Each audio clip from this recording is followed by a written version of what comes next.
भाजप मुंबई अध्यक्ष आशिष शेलार यांनी आज सांताक्रूज इथल्या नाल्यांची पाहणी केली। यावेळी पालिकेकडून करण्यात आलेल्या नालेसफाईचा प्रत्यक्षपणे आढावा घेण्यात आलेला आहे। पालिकेच्या या करण्यात आलेल्या दाव्यासंदर्भात आशिष शेलार यांनी पालिकेला आणि पालिका आयुक्तांना खडेबोलही सुनावलेत। आढावा घेतला आमच्या प्रतिनिधी मीनाक्षी म्हात्रे यांनी।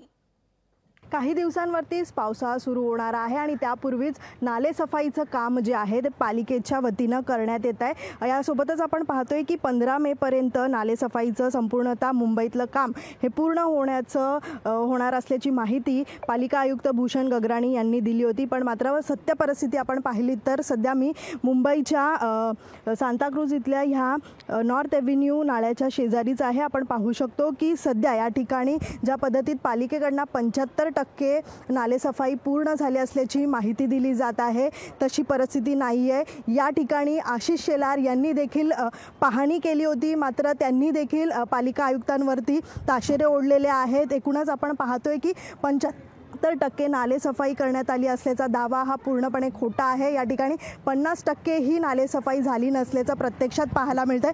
खरं पाहायला गेलं तर काही दिवसांवरतीच पावसाळा सुरू होणार आहे आणि तत्पूर्वी जर हे नालेसफाईचं काम करण्यात आलं नाही तर नक्कीच या पावसाचा फटका किंवा मग न झालेल्या या नालेसफाईच्या कामामुळे कुठेतरी मुंबईकरांना याचा पुन्हा एकदा सामना करावा लागणार आहे। जर्नलिस्ट विनोद नाईकसह मीनाक्षी म्हात्रे, लोकशाही मराठी, मुंबई। लोकशाही मराठी ऐका, पहा, जागरूक रहा।